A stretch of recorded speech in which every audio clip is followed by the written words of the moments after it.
Akhirnya Putri Loppian hilang bersama ombak. Diindikasikan bahwa upacara tersebut diduga merupakan warisan dari masyarakat Austronesia. Diceritakan bahwa laut itu memiliki potensi tsunami. Antara Bongal dan kerajaan Loppian atau kerajaan Badiri ada korelasi nggak sih, Ge? Oh, di sana. Kembali lagi bersama kami di channel Tuturunduk. Bersama saya Alma Tegar. Kita akan melanjutkan lagi pembahasan kita tentang kisah-kisah di dalam buku antologi cerita rakyat Pasisi Sibolga Tapanuli di Tengah. Untuk itu tetap bersama kami dalam segmen Latar Kata.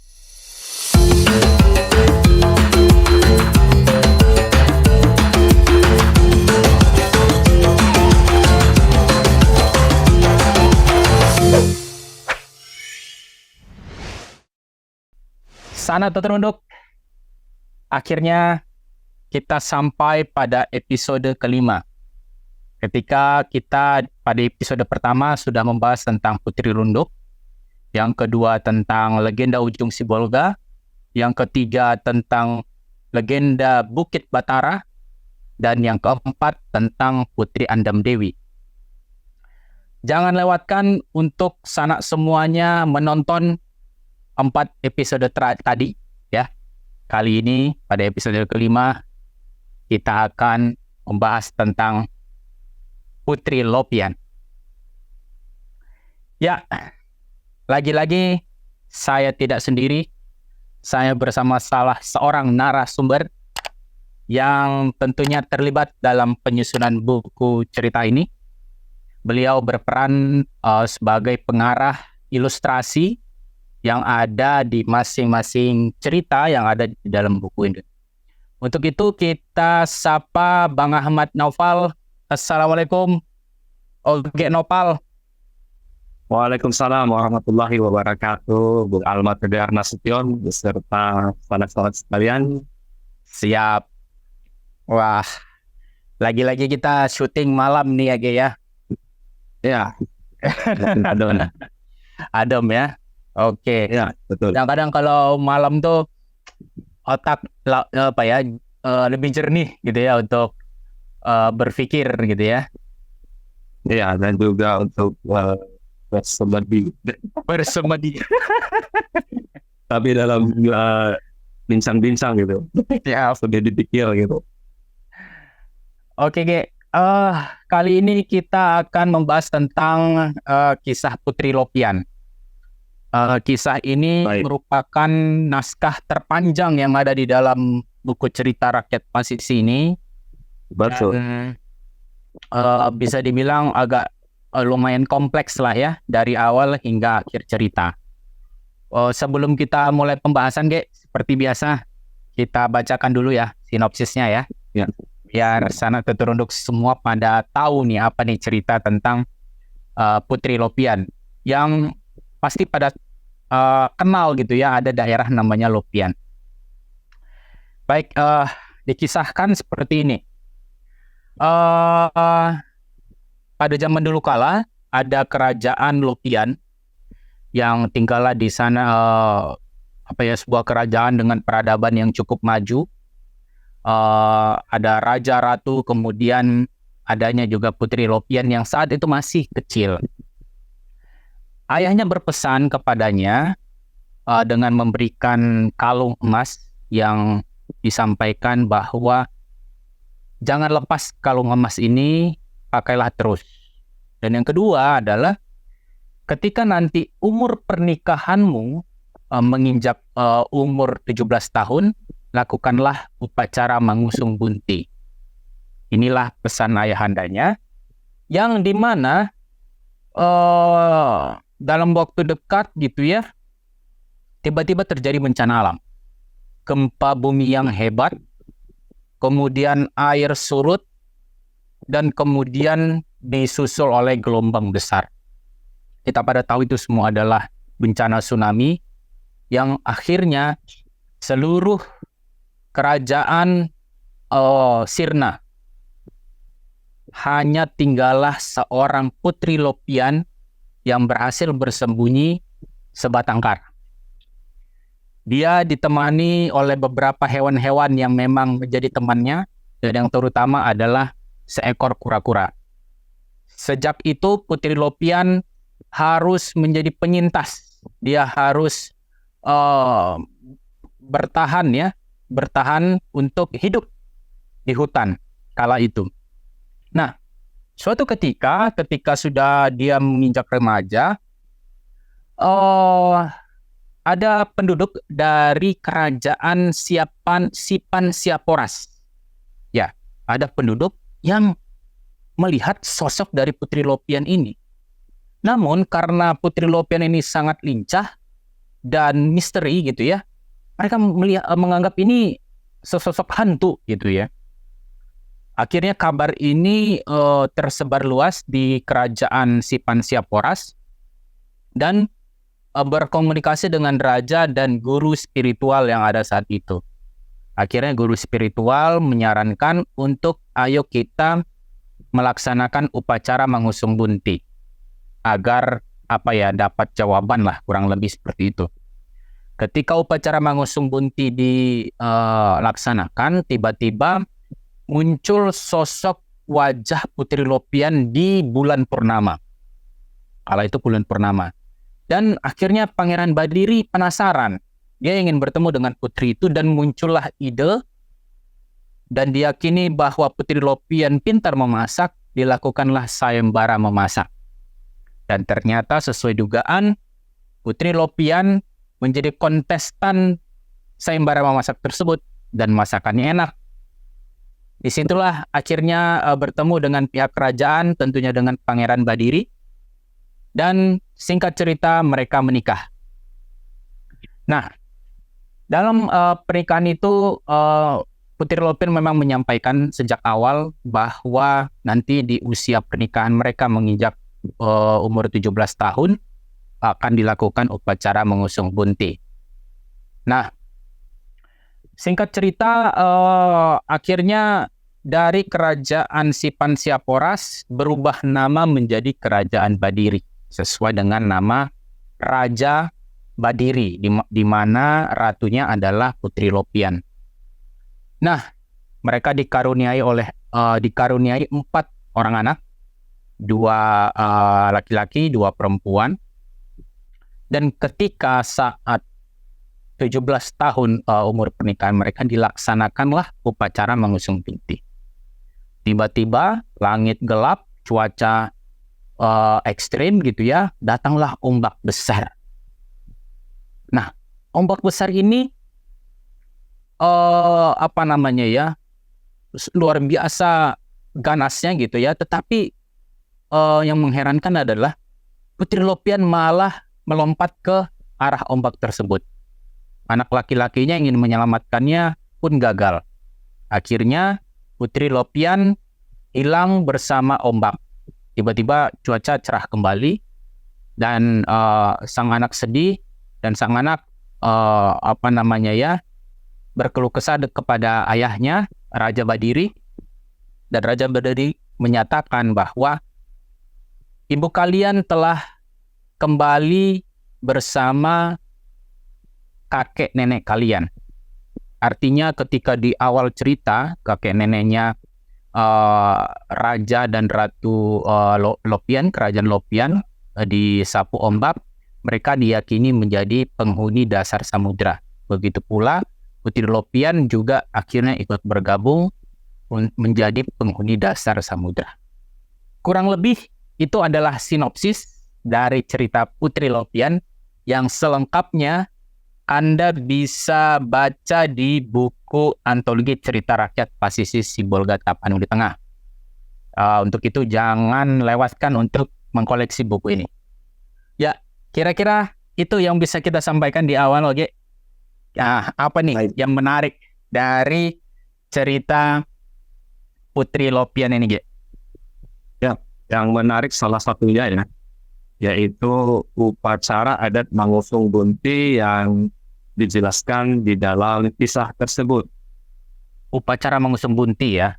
Itu yang sehingga sehingga kita memperoleh sebuah premis, yaitu mengusung bunting, mengusung peradaban. Mengusung bunti, mengusung peradaban. Oke, ini Mengusung bunti, mengusung peradaban. mengusung peradaban. Oke. Gimana tuh? Artinya maknanya tuh apa tuh, Ge? Ya, ini kan bagian dari nilai moral dan spiritual yang mereka yakini begitu ya.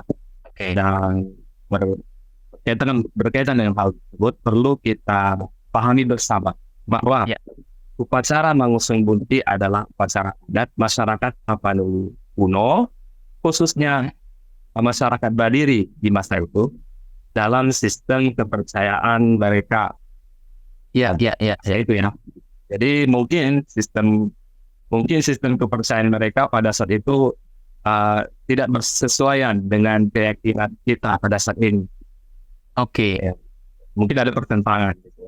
Dan Ini izin, Ge. Kuno ini Ya. artinya apakah masuk ke zaman Hindu-Buddha atau lebih kuno lagi? bisa lebih kuno dari pastinya sejaman dengan Hindu-Buddha. Oh, sejaman tapi belum ada pengaruh ya dari Hindu-Buddha gitu maksudnya. Belum ada pengaruh. Dan itu juga belum bisa dipastikan karena Bisa dibilang original gitu ya, kepercayaan ya original. mungkin. Oke. Tapi nanti kita bahas. Siap.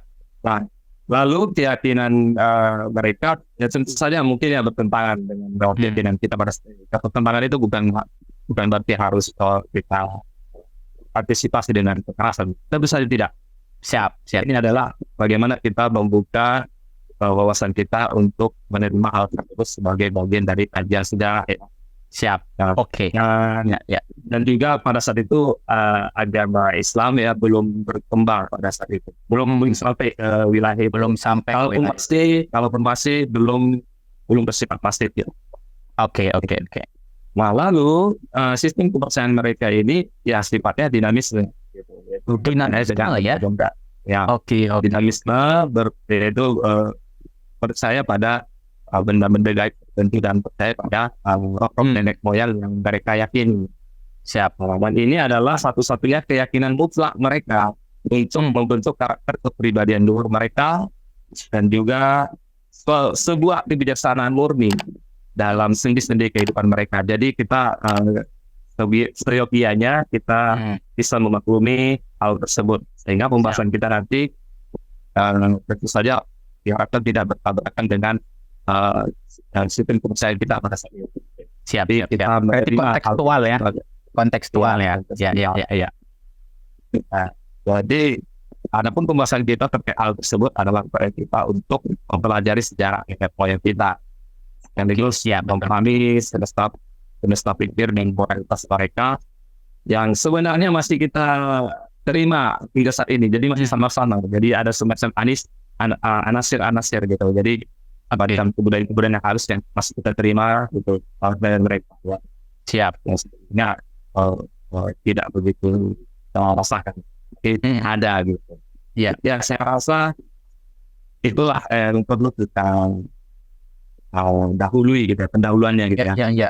Oke. Ya, baik. Saya lanjut tadi atau bagaimana Pak? Saya lanjut. Iya, mungkin agak paling asiknya ya. Ini terkait yang dinamisme tadi ya. Kalau dinamisme itu kan berarti kan dia percaya terhadap sosok benda atau apapun gitu ya.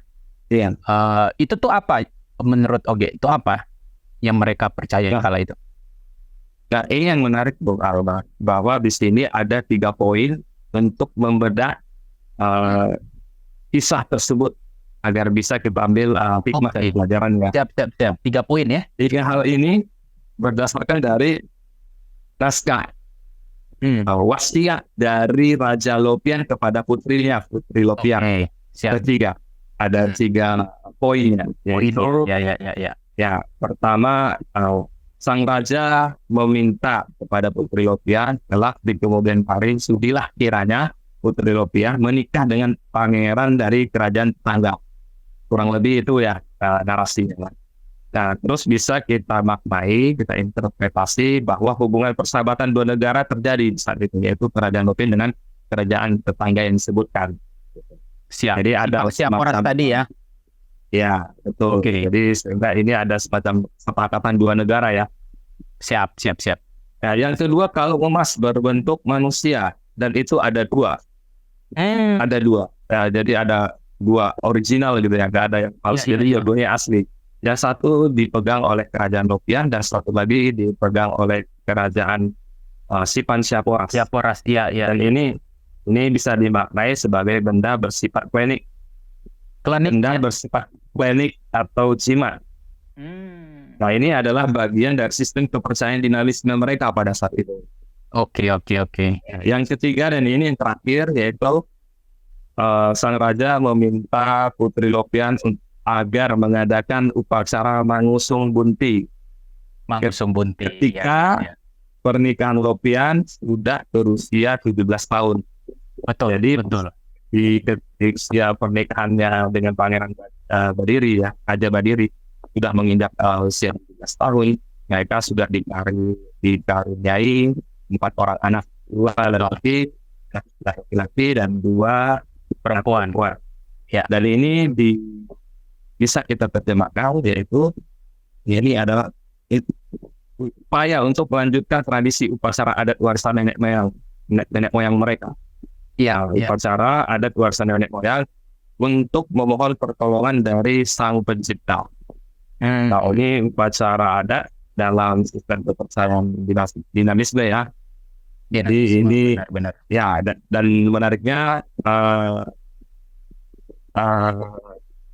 diindikasikan bahwa upacara tersebut diduga merupakan warisan dari masyarakat Austronesia, bukan dari masyarakat Hindu yang pernah kita duga-duga sebelum ini. Itu dari masyarakat Austronesia? Iya, yang lebih tua dari masa Hindu Buddha. Wow, itu menarik banget ya. Itu artinya sangat punya apa nggak sih? Punya korelasi dengan budaya-budaya original di daerah-daerah lain ya, di Nusantara, bahkan mungkin sampai Hawaii kali ya, mungkin nggak? Iya, betul, sampai Hawaii. Jadi kalau menurut penelitian ya, bahwa bangsa Austronesia ini sebenarnya berasal dari wilayah Nusantara yang kita kenal sekarang Indonesia. Karena berasal dari 2 kata bahasa ya, yaitu Austro yang berarti paling selatan, Austro dan Nesia itu Nesos, banyak pulau. Jadi pulau-pulau yang banyak kan di balik selatan kan di Indonesia, bukan di Australia. Australia itu adalah benua, bukan pulau-pulau ya. Dan ini gerak laju dinamika kehidupan masyarakat Indonesia itu bisa pada saat itu ya, mungkin itu ada 5.000 tahun yang lalu atau lebih tua dari itu, menyebar dari Nusantara ini, dari ke Madagaskar, arah Afrika, dan juga ke bagian utara sudah diidentifikasi sebagai pribumi Taiwan. Taiwan ini itu ya dikenal dengan Paiwan, huruf P ya, Paiwan. Memiliki Taiwan dan pribumi Taiwan juga. Ya, penutur Austronesia. Dan juga sampai ke Hawaii dan juga di Pulau Guam termasuk Saipan. Saipan itu sekarang milik Jepang ya. Itu Saipan itu pulau bersejarah karena pada saat itu Perang Dunia Kedua, pertempuran bala tentara Amerika melawan tentara kekaisaran Jepang paling sengit di Saipan. Dan itu Saipan ya. Ya, pribuminya itu bangsa Austronesia. Dan juga di negara Pulau Vanuatu juga. Gitu. Jadi itu yang menarik kan. Ya itu ya. Saya rasa untuk pembukanya itu Bung Albas. Silakan. Wah, itu maksudnya ini banyak banget ya informasi yang menarik ya. Berarti ketika ini apa namanya ya? Tadi kan Oge bilang ada mangusung bunti. Ini merupakan salah satu bentuk kebudayaan asli dari Austronesia. Ya.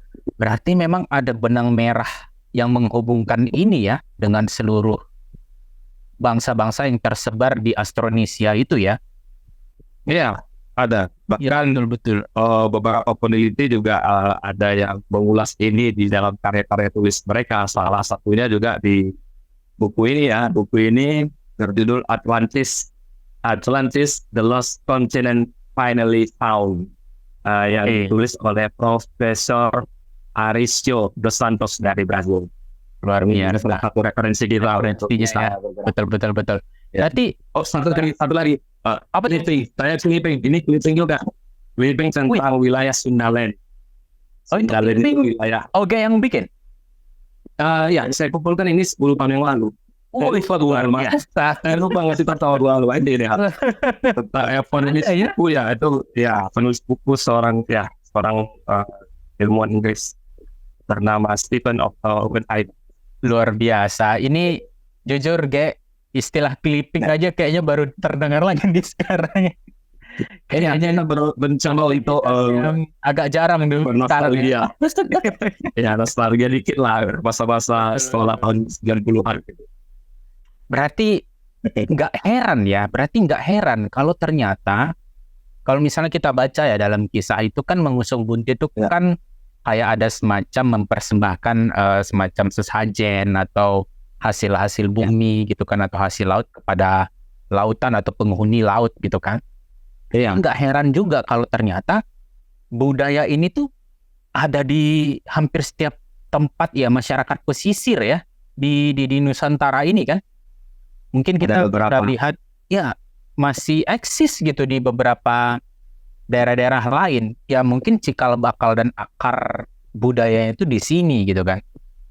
Ya betul. Karena begini gimana tuh dia? Begini Bu Alma. Nenek moyang kita dulu bangsa Austronesia itu sebagian besar itu kan masyarakat maritim ya, masyarakat laut. Betul. Sehingga sistem kepercayaan mereka juga tidak jauh-jauh dari wilayah lingkup kehidupan mereka. Di laut. Ya. Sehingga laut adalah wilayah yang dikultuskan oleh mereka. Betul. Iya ya, apalagi kalau kita bisa lihat ya mungkin dari sudut pandang mereka nih ya. Betapa yang namanya laut ini kan kadang-kadang punya cuaca ekstrim gitu kan. Ya, kadang-kadang yang membahayakan pelayaran. Makanya mereka sangat-sangat mensakralkan laut ini ya. Makanya mental pelaut itu teruji gitu ya. Dan itu kayaknya cara mereka menghormatinya ya salah satunya dengan ritual mengusung bunti ini kali ya. Seperti itu kali. Salah satunya demikian, betul. Ya. Nah, kalau kembali ke cerita nih, peran dari ritual mengusung bunti di dalam cerita ini apa emang? Ya, perannya itu sebenarnya faedah dan manfaat di cara mengusung bunti. Di masyarakat Austronesia, khususnya masyarakat Badiri kuno atau Tapanuli kuno ya. Itu kita identifikasi ada 4 poin. 4 poin? Ada biasa nih. Gimana? Yang pertama sebagai bentuk wujud syukur pada entitas yang diyakini seperti dewa, dewi, peri laut, roh, nenek moyang, Cthulhu itu mitologi dan lain-lain sebagainya ya. Yang kedua yaitu bagian dari komunikasi antara dunia manusia dengan dunia gaib lautan. Ya, dari sini kita lihat naskah dari kisah tersebut bahwa ibunda dari Lopian yang telah menjelma diyakini menjelma menjadi peri laut merestui pernikahan Putri Lopian dengan Pangeran Badiri. Masih ada ya komunikasi ya. Oke. Pada saat itu. Jadi hal ini dituturkan oleh Tuan Guru Kerajaan. Jadi Tuan Guru Kerajaan ini menerawang tentang peristiwa tersebut dan dipaparkan kepada Raja. Jadi dapat disimpulkan bahwa sistem keyakinan masyarakat tersebut juga melibatkan praktik shamanisme atau perdukunan. Gitu ya. Atau sosok pemangku kebijakan spiritual di sebuah kerajaan. Ibaratnya kalau dalam sistem kepercayaan dinamisme pasti sosok itu ada lah ya gitu ya. Pasti figur-figur saman gitu kan. Ya, yang ketiga doa dan harapan untuk menjalani kehidupan. Fungsinya ya. Berarti ada proses untuk harapan masa depan gitu ya. Ya, walaupun ujungnya berakhir kita lihat itu berakhir tragis ya. Putri Lopian ditelan oleh ombak tsunami. Tapi itu ternyata kalau kita baca hingga akhir naskah dari kisah tersebut, ya, di sini dikatakan bahwa itu adalah momen kepulangan Putri Lopian kepada ayah ibundanya yang bersemayam telah menjadi peri laut yang bersemayam di dasar lautan Samudra Hindia. Betul. Ya, itu Pak yang terakhir. Mengusung Bunti sebagai solusi untuk menyelesaikan masalah-masalah besar. Oke. Tapi tetap membutuhkan medium dukun atau saman tadi. Untuk menyelesaikan masalah dan solusinya. Contohnya di dalam kisah tersebut, ketika sosok Putri Lopian yang misterius ketika masih menjadi warga rimba muncul di hadapan masyarakat di hutan pada saat itu. Ya. Ini menjadi viral pada masa itu ya, sehingga pihak kerajaan mencoba mencari tahu siapa sosok misterius tersebut. Dan tokoh spiritual yang ada di cerita tersebut ya, tuan gurunya gitu ya, menyarankan untuk mengadakan upacara mengusung Bunti di malam hari. Nah, jadi ketika upacara itu telah ditunaikan, solusi muncul. Ya, gitu. Solusinya muncul dari Pangeran Badiri. Bagaimana kalau kita lakukan sayembara? Itu sayembara memasak. Intuisi yang berasal dari setelah upacara itu ya. Wow. Iya, betul. Jadi yang terakhir aja, itu yang terakhir sudah ya. Dan ini penutupnya langsung Bunti ada upacara di adat maritim Austronesia yang mengkultuskan laut sebagai tempat semayamnya para dewa. Jadi 4 manfaat dalam satu event. Nah, gitu ya. Jadi ini tadi yang saya sampaikan revisinya ya. Mengusung Bunti, mengusung peradaban, mengusung Bunti, mengusung peradaban. Nah, gitu. Itu ya. Siap. Betul. Oke, paham Ge. Berarti artinya memang kondisi peradaban saat itu memposisikan mengusung Bunti ini betul-betul semacam upacara adat yang luar biasa besar gitu ya. Dan salah satu pada saat itu ya. Ya, betul. Salah satu upaya komunikasi mereka dengan dunia gaib lah. Kasarnya seperti itu ya, untuk agar mereka dibantu untuk melanjutkan kehidupan atau mendapatkan solusi-solusi yang sedang mereka hadapi gitu kan, masalah yang sedang mereka hadapi. Wah, betul, luar biasa nih mengusung Bunti. Nah, oke. Kalau kita kembali ke cerita lagi nih, Ge. Satu sisi kita sudah membahas tentang mengusung Bunti dan terkait dengan laut. Nah, ada yang satu saya penasaran ini, Ge. Di dalam cerita ini sangat-sangat harafiah diceritakan bahwa laut itu memiliki potensi tsunami. Ya. Nah, dan tsunami ini nggak tahu ya, kayaknya kalau di cerita ini tuh selalu dilihat semacam kayak seolah-olah ada hikmahnya gitu. Contoh yang pertama, ketika ayah dan ibunya ditelan ombak, dinyatakan sebagai peri, penghuni dasar lautan. Begitu pula ketika Putri Lopian di akhir juga menjadi penghuni dasar lautan gitu kan.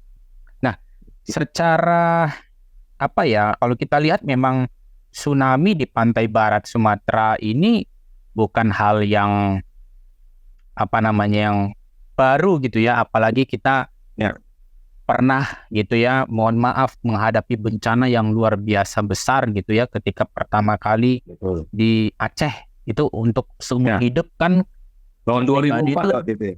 Iya, betul. Itu kan tsunami yang pertama kali yang bisa kita saksikan gitu ya kalau saya pribadi gitu ya, mungkin nggak tahu kalau kakek nenek kita gitu ya. Kemudian itu kan luar biasa berturut-turut kan. Mulai dari Aceh, kemudian Nias, kemudian sempat Pangandaran. Ya, Pangandaran. Betul, Pangandaran kan. Kemudian ada di Mentawai, Padang gitu kan. Iya, Padang. Jogja. Wah, ini kan ibaratnya bukan hal yang baru untuk kita lihat sebagai bencana alam gitu ya. Tetapi sebagai apa ya, bagian dari kebudayaan bagaimana menurut Oge ini, Ge? Terkait mereka menyikapi tsunami ini, Ge? Pada masa-masa terdahulu ya, di zaman nenek moyang kita, sebenarnya mereka sadar betul kok, Ya. tanah yang mereka diami itu adalah tanah rawan bencana. Ya. Sehingga mereka mereka tidak bisa melawannya, tetapi mencoba untuk menerimanya, berdamai dengan hal tersebut. Berdamai ya. Ya, mencoba berdamai. Ya, Dan di buku ini tujuannya sangat detail ya. Tapi saya rincikan saja ya. Betul. Jadi sehingga sistem keyakinan itu juga dibalut dengan maksudnya sistem keyakinan itu berlatar belakang dari kondisi alam geografisnya yang rawan bencana. Oh ya, Dan itu yang paling rawan itu kan dari Sumatera dan juga Pulau Jawa. Dan jangan lupa ada Gunung Pakatau. Dan jangan lupa Pakatau di Selat Sunda gitu. Itu juga pernah meletus hebat dahsyat pada abad ke-19 ya. Betul. Gitu. Dan itu menjadi headline news setiap surat kabar betul media internasional pada masa itu. Dan ini kita bisa melihat ya latar belakangnya itu seperti itu. Dan juga di kisah ini juga tiba-tiba datang tsunami ya. Dalam cerita Lopian ini datang tsunami ketika Putri Lopian masih berusia 9 tahun. 9 tahun. Dan ketika anggota keluarganya saya katakanlah tewas gitu, tetapi dimaknai dengan kepulangan mereka ke Samudra Hindia. Karena kan mereka adalah putra-putri Samudra Hindia. Nah, jadi mereka mencoba hal itu. Gitu. Dan itu memang biasa terjadi. Nah, Profesor Arisio dos Santos juga mengatakan bahwa kisah-kisah tragedi di Nusantara umumnya di Australasia tidak lepas dari tragedi-tragedi. Dan salah satunya tragedi tsunami tadi. Gitu. Jadi itu kisah itu dituturkan dari generasi ke generasi. Bayangkan dari zaman Austronesia hingga pada masa zaman Putri Lopian, dan hingga sekarang juga menyikapinya dengan seperti itu. Cuma bedanya kita sudah memahaminya dengan penelitian yang komprehensif ya, secara ilmiah gitu, dan ada kajian ilmu tertentu soal itu ya. Contohnya bagian geofisika gitu, meteorologi. Betul. Geologi juga geografi. Ya, nah geologi juga. Nah, lalu bagaimana dengan mereka pada saat itu mereka tidak bisa mengidentifikasi gejala-gejala alam secara saintifik atau ilmiah, kan nggak tahu mereka gitu, sehingga mau tak mau mereka harus mencoba menyadari kondisi mereka yang manusia itu lemah di tengah-tengah alam yang maha dahsyat. Dilawan tidak bisa, tapi kalau didamaikan mungkin menjadi solusi. Berdamai dengan alam itu kata kuncinya ya. Iya gitu. Jadi mereka memahami hal itu ketika mereka kehilangan anggota keluarga. Dan ini adalah salah satu bentuk dari cara mereka menerima ini sebagai bencana, itu sebagai peluang spiritual gitu. Peluang spiritual ya. Ini silakan Bu Alwa. Apa ya? Kalau misalnya kita melihat fungsi gitu ya, Ge ya. Fungsi dari cerita rakyat Putri Lopian ini ketika itu pertama kali dikaryakan oleh Pujangga kala itu, saya yakin seperti yang Oge sampaikan tadi, ada tiga ini kalau saya simpulkan sedikit. Yang pertama, hei masyarakat, waspadalah, kita menghadapi bencana besar tsunami. Iya kan? Jadi artinya mungkin ya kayak bagi saya pribadi nih, ketika tsunami itu terjadi yang di Aceh, itu kan saya masih SMA, dan sebelum itu kayak belum pernah tuh yang namanya mendengar bahkan kata tsunami. Ya kan? Nah, sedangkan di cerita rakyat kita sudah ngomong nih. Itu pertama. Yang kedua, iya kan? Dia masyarakat, gitu kan? Hati-hati. kalian menghadapi bencana tsunami nih gitu kan. Dan yang kedua, yang Oge bilang tadi, pun kalau terjadi tsunami, berdamailah. Ya. Kalian akan menjadi penghuni-penghuni dasar samudra. Gitu katanya kan gitu. Ya, kurang lebih seperti itu kan.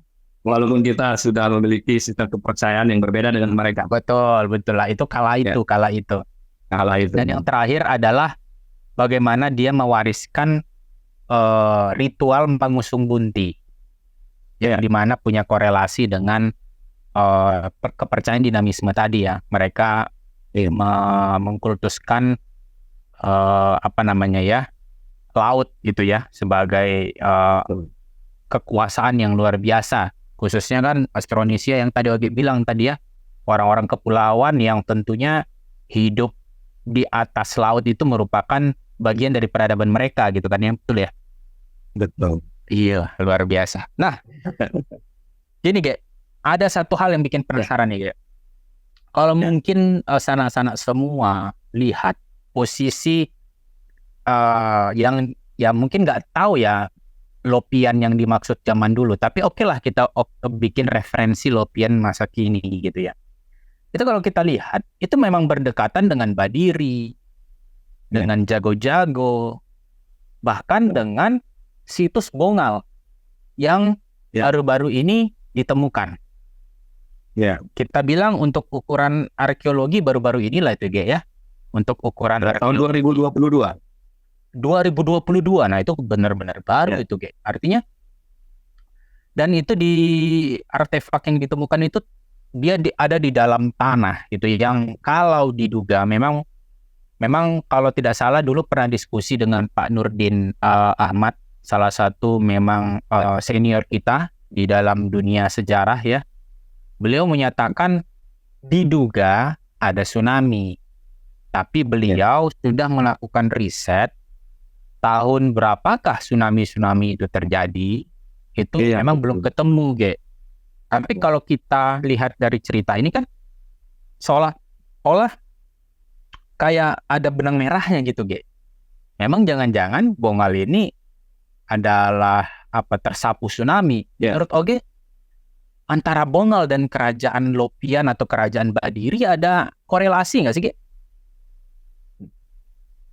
Jadi untuk memastikan ya biasanya kan kalau dalam penelitian sejarah itu ketika sebuah peradaban itu hancur oleh bencana alam, biasanya kan tim arkeolog itu kan juga akan mengundang tim geolog dan juga badan meteorologi dan badan meteorologi internasional gitu atau universitas internasional untuk mendeteksi apakah kisah rakyat itu, cerita rakyat itu berdekatan dengan bencana yang terjadi.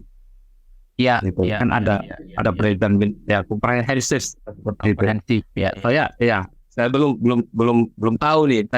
Kita belum tahu ya apakah Badan Pusat BMKG atau para peneliti geologi gitu ya dan teknologi kita bisa atau telah menemukan korelasi antara cerita dengan bencana yang terjadi.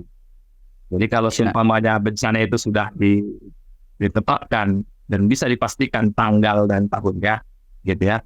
Dan kita juga bisa menjadikan tanggal-tanggal itu menjadi rujukan kejadian tentang bencana di kerajaan Lopian. Mungkin bisa seperti itu. Iya. Kalau ada informasi enggak terkait artefak yang ditemukan di Bongal itu abad keberapa tuh?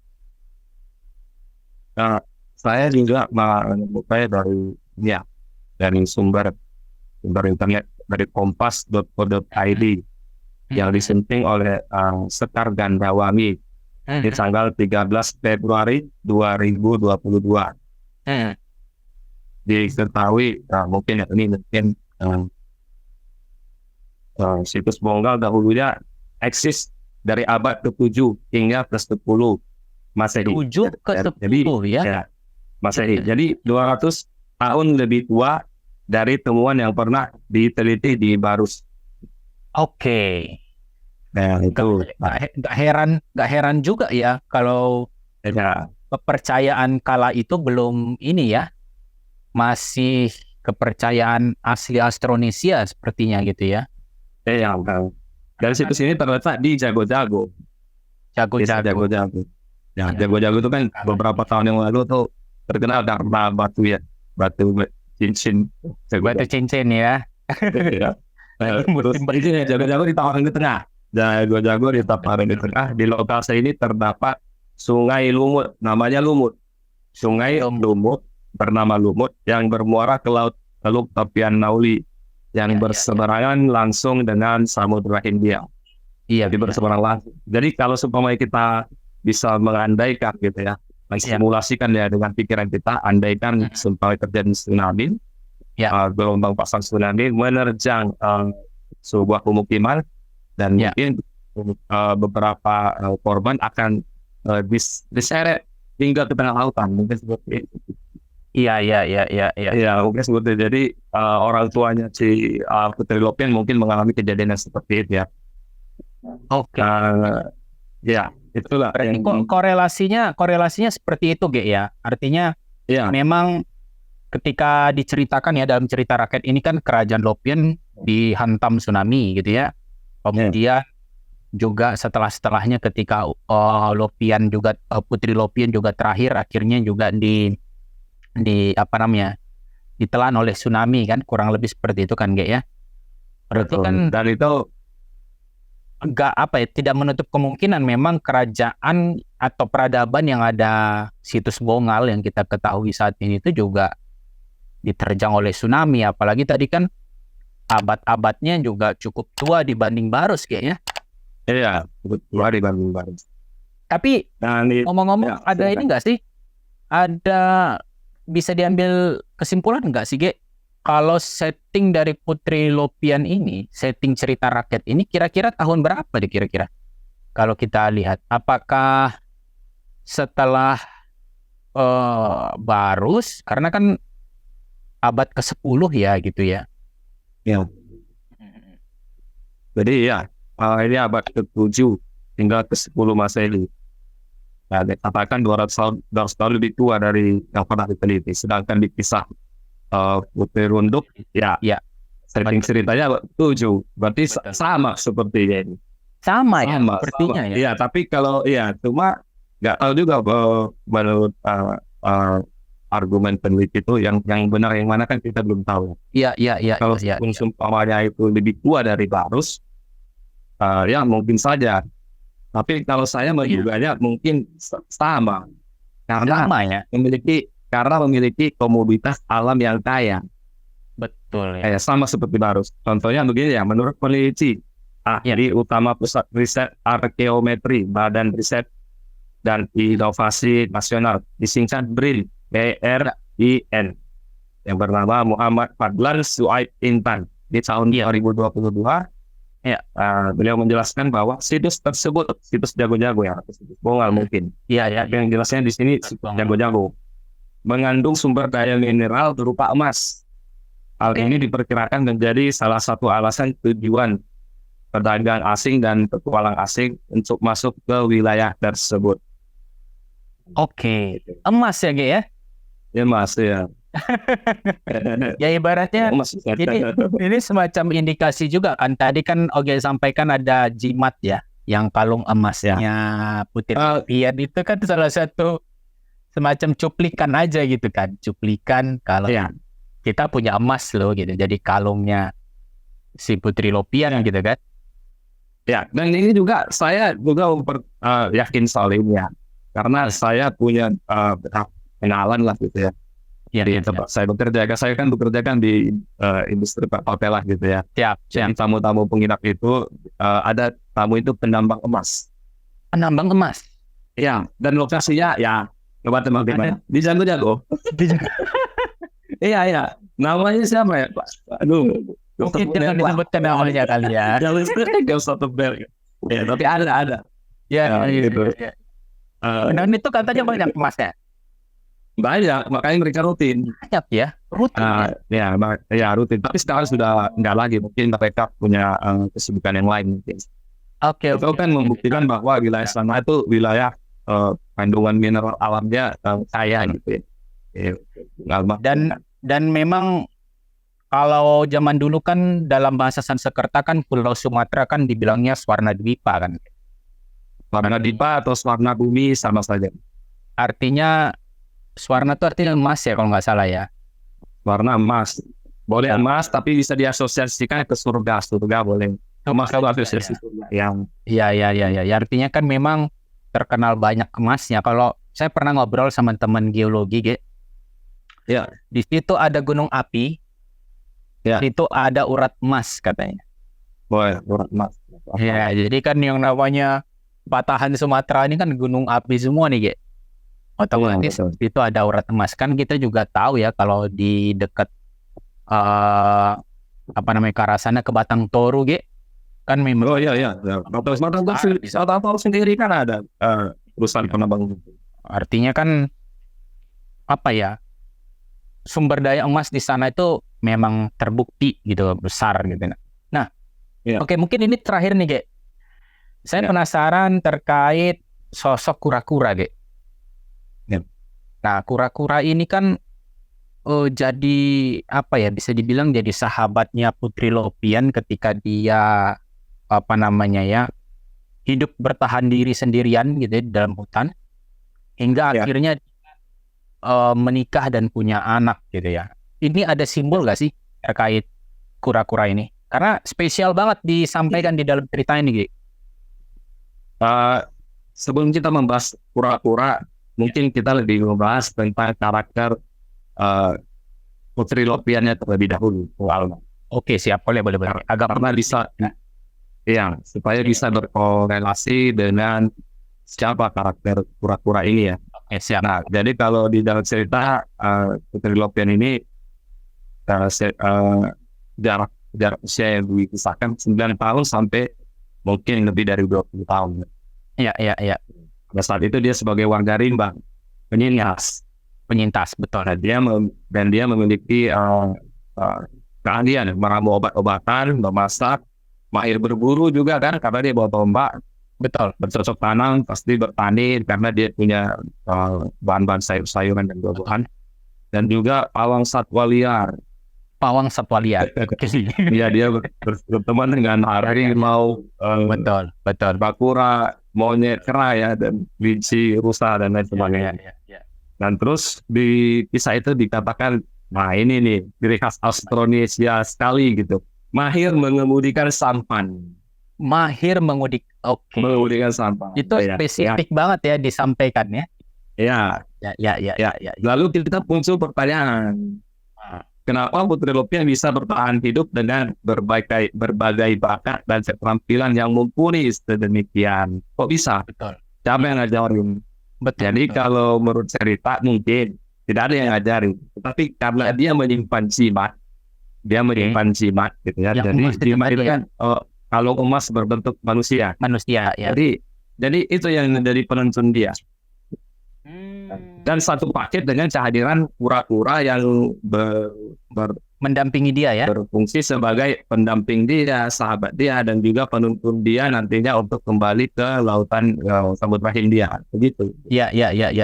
Jadi kura-kura ini memang misterius, tapi ternyata itu adalah alat, maksudnya penuntun dia menuju Samudra Hindia. Dan cerita itu dikatakan pada saat sayembara memasak, Putri Loppian membawa serta kura-kuranya dan masyarakat dan peserta sayembara terkagum-kagum dengan motif corak tempurung kura-kura tersebut. Kura-kuranya ya. Ya, jadi kalau menurut saya ini asumsi yang simpel, yang asumsi sederhana saja.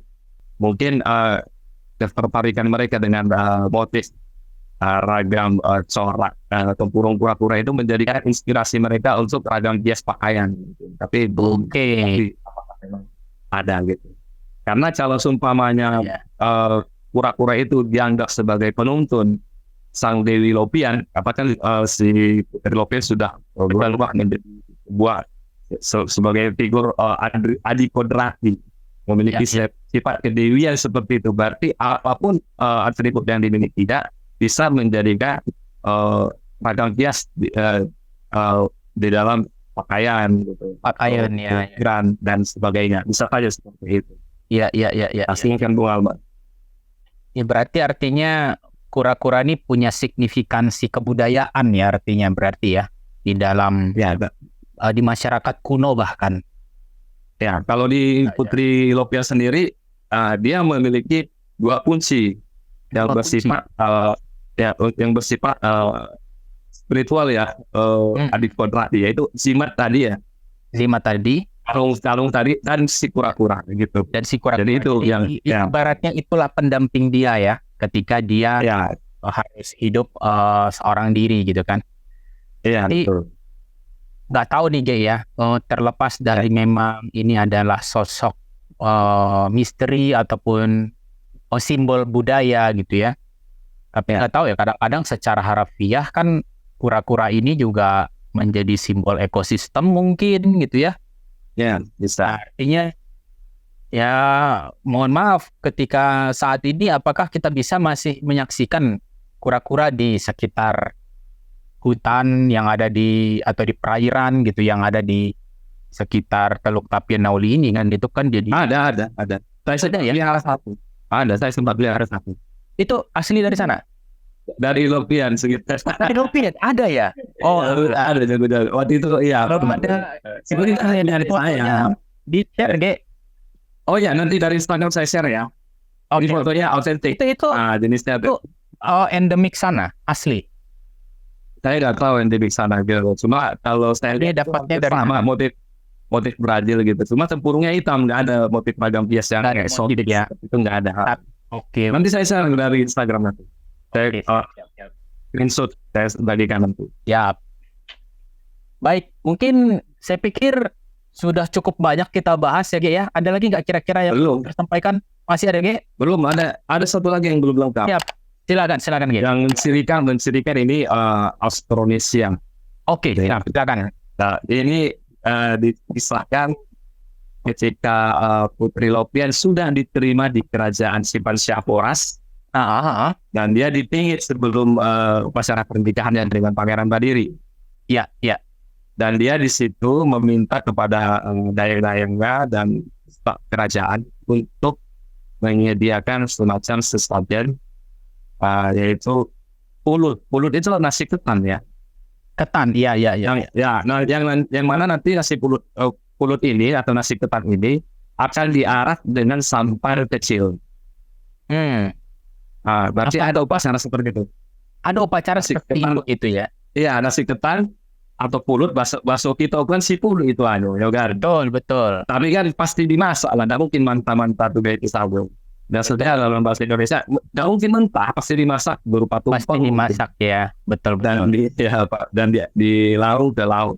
Nah, ini kan astronomis itu ya. Iya ya. Ya ibaratnya juga tuh yang di beberapa kebudayaan Melayu kan juga beras ketan kuning kalau nggak salah ya. Iya. Itu kan kayak bagian dari simbol budaya juga ya, biasanya kalau pernikahan dilemparkan, kemudian masalah kalau ada akikah gitu ya, atau kalau bolga turun karai gitu ya, itu juga pulut kuning itu juga hadir juga ya. Berarti saya dibilang apa namanya ya, wujud budaya yang sudah eksis di masa lalu itu masih ada beberapa yang lestari hingga saat ini gitu ya. Gimana Ge? Oleh karena itu Bung Alba, seperti yang saya sampaikan tadi, waktu sebagai pembuka dialog kita di malam ini.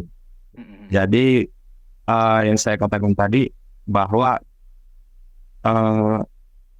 ada beberapa perilaku upacara adat di masa kerajaan Lopian, Austronesia. Iya, betul. Yang hingga saat sekarang masih kita terima. Iya. Walaupun kita sudah memiliki ragam sistem kepercayaan yang sama sekali berbeda dengan mereka. Yang contohnya yang tadi si pulu gitu, tumpeng, nasi tumpeng, ya kan. Terus nasi ketan gitu. Terus burung tarai kan pakai apa itu? Pakai ita-ita, ya kan? Iya. Acara burung tarai itu maksudnya acara bayi ya. bayi yang baru lahir gitu. Nah, itu kan mungkin itu kan warisan dari Putri Lopian, nenek moyang kita. Ya, Oke. jadi kan ya kita kan punya Ya. itu gitu sebenarnya. Benar. Jadi maksud saya begini, ini penting. Ya.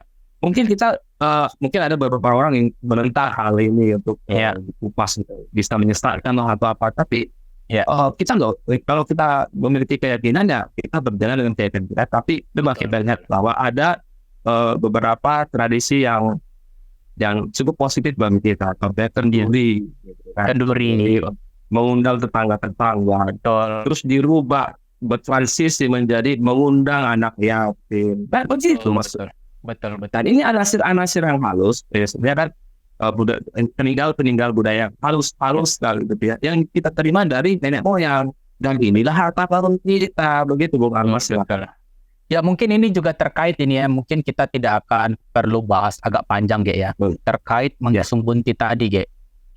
Ini memang kalau teman-teman sana Tuturunduk semua mengikuti ya perjalanan FKK sendiri, itu kita waktu tahun 2020 kita memperjuangkan untuk kembali melaksanakan Mangurelawi. Oh iya, beberapa tahun yang lalu ya, Bung Alma ya. Betul. Jadi kan, tapi kita kemas dia menjadi lebih festif gitu dengan konteks festival Mangurelawi, yang dimana kita mentransformasi bentuk-bentuk ritual yang kesannya itu musyrik, yang tidak bersamaan gitu dengan ajaran agama yang diyakini sekarang. Kita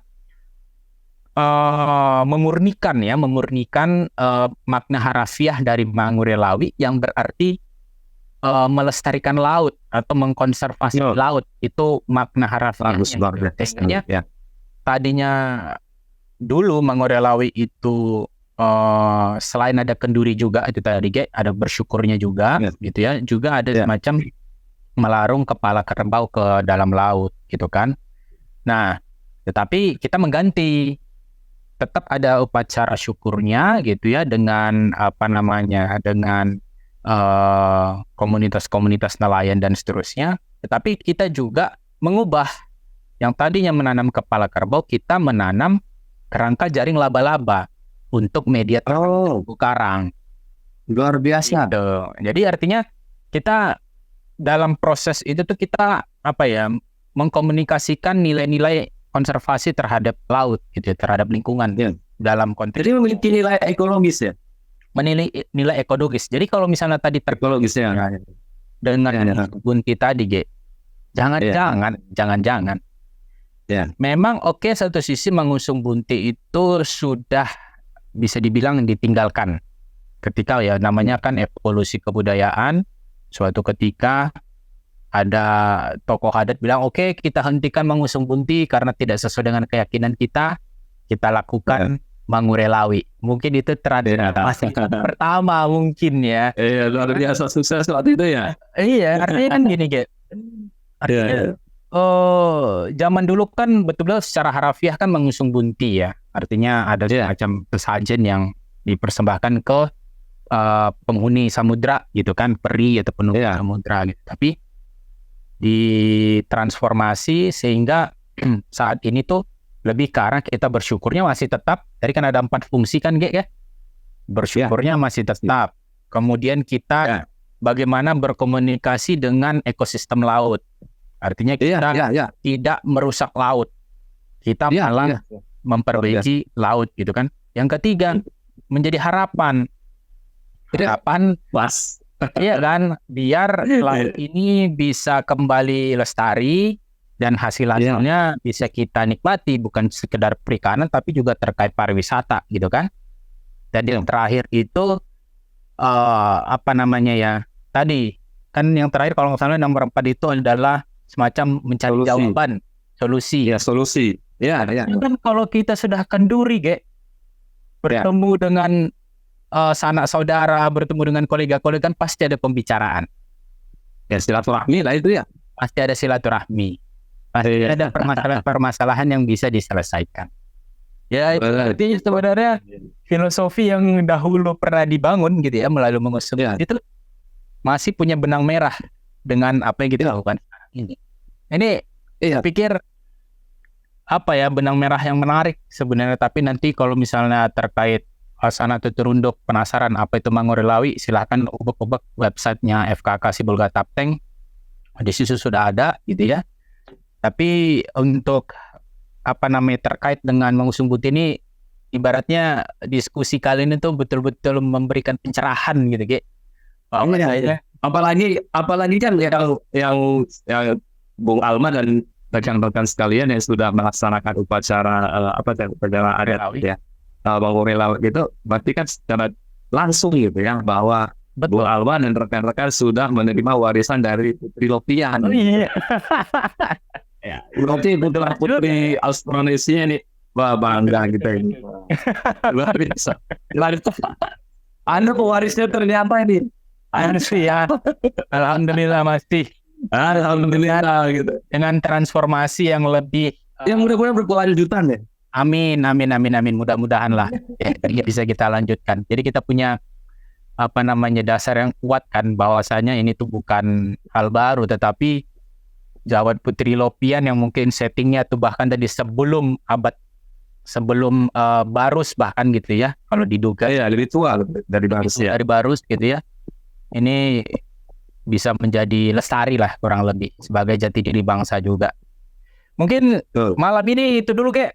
Lumayan panjang nih kita bahas. Wah, terima kasih banyak. Ya, sudah padat ya, betul. Malam ini ya. Terima kasih banyak Bung Alma. Ya, Sana Tuturunduk. Demikian pembahasan kita tentang kisah Putri Lopian. Jangan lewatkan untuk mengoleksi buku antologi cerita rakyat Pasisi Sibolga Tapanuli Tengah. Tentunya kalau ada informasi atau hal-hal yang menarik, silakan berdiskusi melalui ketik di kolom komentar. Jangan lupa juga di like, share, dan subscribe agar kita juga bisa lebih berkembang. Untuk itu terakhir dari kami, di sana.